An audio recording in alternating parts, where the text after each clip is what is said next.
Hola, en este vídeo vamos a ver las listas en Python y cómo este tipo de objeto complejo nos ayudará en un futuro a crear estructuras y funcionalidades especiales en nuestros programas de Python.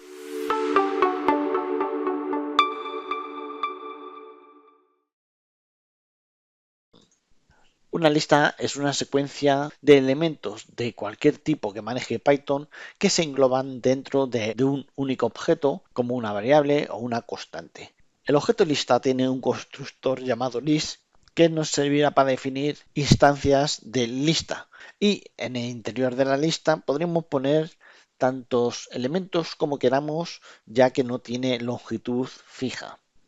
Pero los elementos tienen que ir separados por comas, eso sí. Entre las funciones internas de list, las funciones que más vamos a utilizar son las que aparecen abajo del todo en la última línea de la pantalla que puedes ver a continuación. Cuando creamos una lista podemos crear una variable y asignarla al constructor list y entre paréntesis, entre corchetes, vamos a introducir los elementos que va a tener esta lista. Por ejemplo, yo voy a poner números enteros, puedes poner números flotante, puedes poner texto, puedes poner también booleanas, siempre que se respete la estructura del lenguaje de programación de Python. Cerramos corchete y cerramos paréntesis. Si ejecutamos no nos va a mostrar nada porque no lo estamos llamando. Si llamo a lista ahora mismo me va a mostrar la lista. Como puedes ver no me muestra los primeros paréntesis, pero sí me muestra los corchetes indicando que es una lista. Pues vamos a ver si es una lista de verdad. Para ello hago un type y lista. Y la clase que me devuelve es una lista, ¿ves? Es un tipo de... Vale, existe otra forma de crearla que es más rápida, directamente lista 2 y asignamos directamente a corchetes, a los elementos que tengamos que queremos corchetes, 1, 2, 3 y false. Cerramos corchetes y ya hemos generado la lista 2. Así, si te puedes fijar y hacemos otro tipo de lista 2, veremos también que son de tipo lista. Python te permite incluir objetos dentro de la lista. Es decir, puedes incluir objetos dentro de objetos en Python. Como puedes ver, en este ejemplo hemos agregado la variable lista 3, le hemos agregado los dos elementos de lista anteriores. Sobre los elementos de la lista, hay que decir que ahora lista 3, por ejemplo, tiene dos elementos, aunque son dos listas y cada lista tiene internamente varios elementos. Es decir, lista 3 está formado por elementos que tienen subelementos, por así decirlo. ¿Cómo accedemos a ellos? Cada elemento tiene una numeración. El primero de los elementos siempre va a ser el elemento 0. El 1, el 2, 3, etcétera, etcétera. Las listas son iterables, es decir, que podemos hacer un bucle for, por ejemplo, para iterar los elementos de la propia lista, de los propios elementos. Así, el bucle, lo así básicamente, y aquí, como podéis ver, me itera la lista. Además, también podríamos utilizar un elemento de una lista en cuestión como valor de otra variable. Por ejemplo, vamos a coger elemento 1 es igual lista 3 y le voy a dar el valor de 1, que al darle un valor de 1 lo que estoy haciendo es cogiendo la lista 2. Recuerda que este es el elemento 0 y este es el elemento 1. Si yo utilizara aquí otro valor como el 2 me iba a dar un error. De tal forma, para que lo veas, si yo pongo elemento 1 y lo llamo, me da este error de que está fuera de índice, porque no existe ahora mismo el elemento 2 en lista 3. Pero sin embargo, si hago así, 1, ahora sí me lo va a devolver. Me va a devolver la lista 2 que está guardada en la lista 3 y se ha asignado al elemento 1. ¿Te está gustando el curso hasta ahora? Házmelo saber. Por favor, rellena el formulario, escribe tu nombre, tu dirección de correo y pone el comentario diciendo que te encanta este vídeo y que te encantan los cursos de mirpass.com. Chequea el botoncito de No soy un robot y dale a enviar. Estaré encantado de recibir todos tus comentarios. Y por cierto, puedes visitar el nuevo curso de Python que estoy subiendo a mi página web. Recuerda que te tienes que registrar. Si ya no estás registrado, y empezar a aprender todo lo que estoy subiendo a la página web. Vamos a ver las funciones más usadas en las listas. Vamos a empezar con el tipo clear. Esta función elimina todos los elementos dentro de la lista, pero no elimina la propia lista, es decir, sigue manteniendo el objeto o la instancia de la lista. Veamos un ejemplo.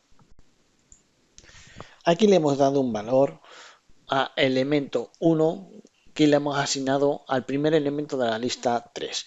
Si yo ahora hago elemento 1 clear, cuando vuelva a llamar a elemento 1 me va a devolver una lista vacía, como puedes ver. Este símbolo es que es una lista vacía, no tiene valor. La función copy devuelve una copia del objeto de referencia, de tal manera que si se cambia el objeto de referencia, se cambiará el objeto copiado. Para que lo entiendas, la función copia lo que hace es copiar la referencia donde apunta el objeto que se copia. Vamos a verlo con un ejemplo. Voy a dar otra vez el elemento 1 un valor. Vale, creamos de nuevo el elemento 1 y voy a crear una variable que se va a llamar elemento 2 y que va a ser igual a elemento 1.copy. Y como es una función, tenemos que insertar el abre y cierra paréntesis. Así de tal manera, ya he copiado el elemento 1 dentro del elemento 2. Así de tal manera que si hago elemento 2, cuando cargo puedes ver que me muestra el elemento 1, pero en el elemento 2. El problema está en que si yo modifico el elemento 1, es decir, el objeto referenciado, y ejecuto en el elemento 2, que en la copia también se modifica dicho elemento, porque el elemento 2 hace una copia del elemento 1, pero es una referencia al objeto del elemento 1, no es una copia física. Si queremos evitar que cuando modifiquemos el original también se modifique la copia, vamos a importar el módulo copy y vamos a hacer una copia explícita. Para ello vamos a utilizar el método deepCopia. Esto es copia.deepCopy y le pasamos el elemento que queremos copiar, elemento 1. En este momento estamos copiando el elemento de la lista 1 que es este y lo asignamos a copia 2. Como puedes ver, elemento 2 vale ahora mismo lo mismo que elemento 1. Pero la cuestión es que si yo hago una modificación después de elemento 1 y por ejemplo el elemento 0 lo cambio y le pongo que sea una A, si hago un elemento 1 me va a salir esta copia, esta lista modificada, pero que el primer elemento va a ser una A. Y sin embargo, el segundo elemento, al utilizar deepCopy, no se va a modificar como esta lista. Como puedes ver, el elemento 2 no se ha modificado, pero si llamo a elemento 1, ahora veréis que sí se ha modificado. El primer elemento se ha puesto una A. Así que ya sabes, si no quieres modificar la copia, quieres que se mantenga inalterable a los cambios de la referencia, utilice el método deepCopy. El método count nos va a decir la cantidad de elementos que se reproducen dentro de un mismo list. Así, por ejemplo, mira, voy a modificar estos elementos, voy a insertar y lo voy a duplicar y así continuamente. Y ahora si yo hago un L1.count y le paso entre parámetros el valor que quiero que me diga cuántas veces se repita, como en la lista L1 he puesto varios unos, pues me va a salir todos los números que hay.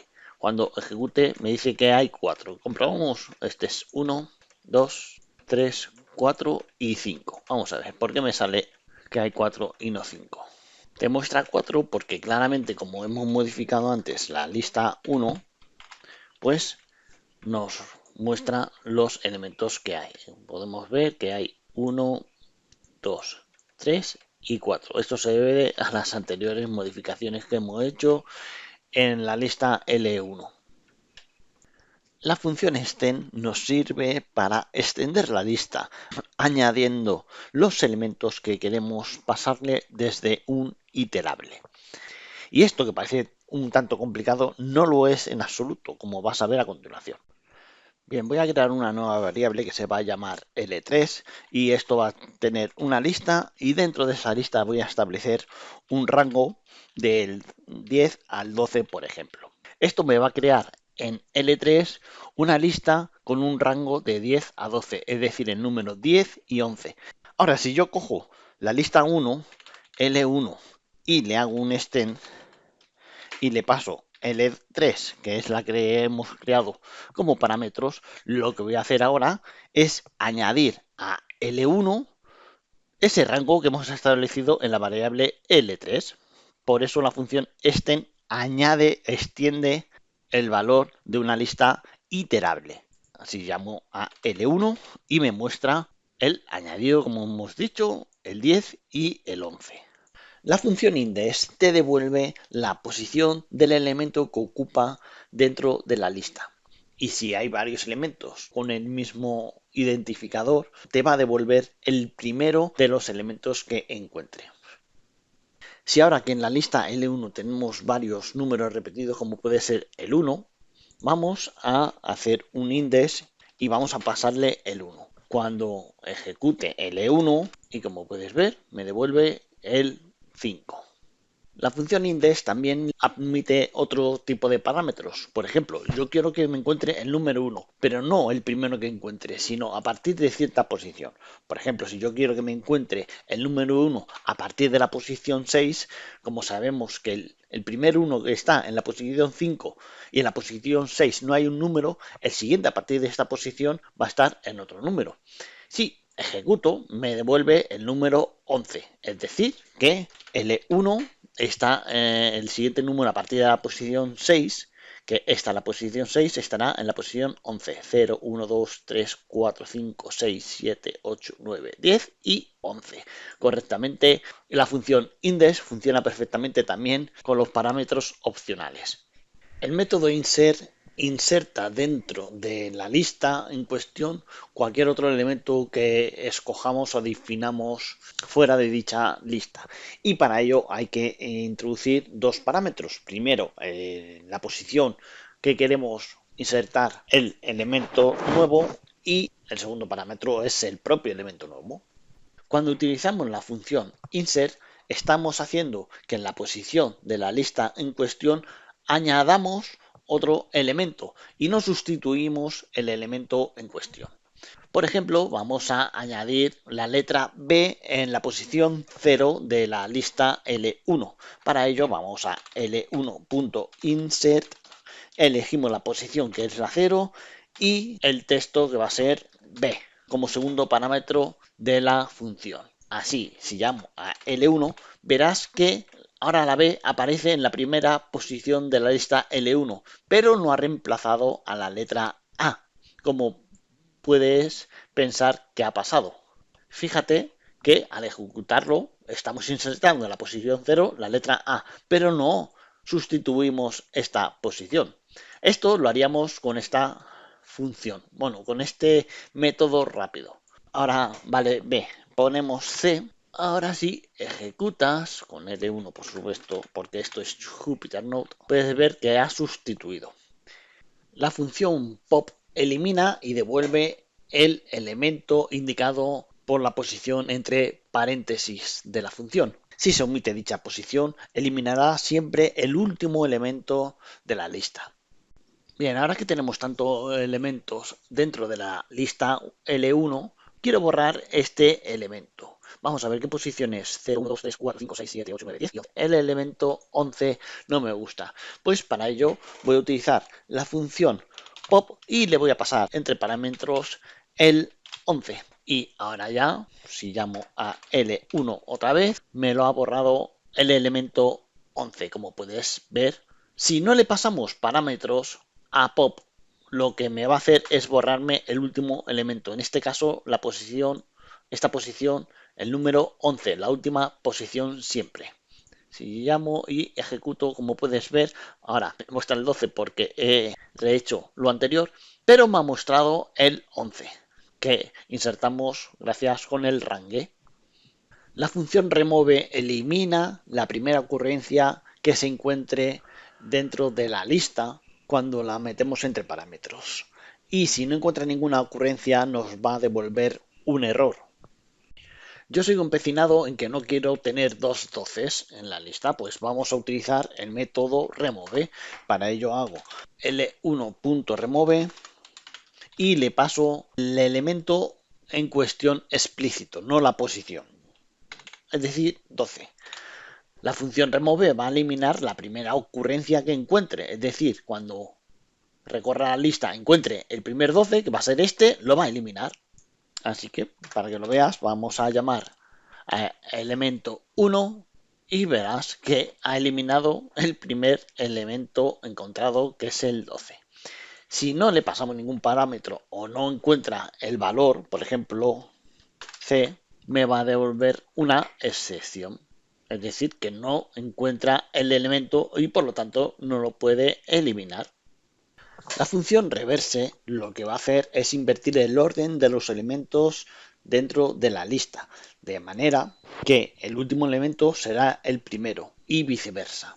Esta función también se llama función reverse in place porque no reemplaza la lista y no crea una copia de la lista, sino que ordena los elementos en la propia lista. La función reverse no conlleva ningún parámetro adicional, simplemente utilizando reverse ya estamos invirtiendo el listado. Como podéis ver, ahora me muestra al revés. La última de las funciones que vamos a ver en este vídeo es la función sort. La función sort lo que nos va a hacer es ordenar la lista en el propio sitio, pero requiere de atributos para la configuración de ese ordenamiento de la lista y el sentido de la propia lista. Si yo a la lista L1 le paso directamente la función sort, cuando ejecute me va a dar un error, porque esta función no funciona si no le pasas los parámetros para la ordenación y el orden en que quieres ordenarla. Generalmente a esta función le solemos pasar una función lambda, como por ejemplo le asignamos la clave que va a estar ligada a la función lambda y que voy a llamar x. La función lambda son funciones anónimas en Python y que nos van a servir cuando trabajemos con funciones y no queramos establecer un valor específico a una variable o constante. Simplemente yo le voy a establecer una función de tipo string porque en nuestra lista L1 tenemos también elementos de tipo string y no quiero que me dé un error. Si yo ahora mismo ejecuto esto, puedes ver que me muestra la lista ordenada de 0 a n y de A a Z. Pero si le paso el atributo reverse igual a true, ahora mismo me está invirtiendo la lista y me la está ordenando según los elementos que tengan en su interior. Gracias por tu visita, espero que te haya gustado este vídeo y te recuerdo que tienes la página de mirpas.com en la que pongo cursos de electrónica y de programación. Te recuerdo que estoy creando un nuevo curso de Python avanzado y que puedes visitar en esta página previo a un registro, solo es usuario y contraseña. Si te ha gustado este curso, por favor, comparte, visita y ayúdame a crecer para que podamos llegar a más públicos. Muchas gracias y te veo en siguientes vídeos.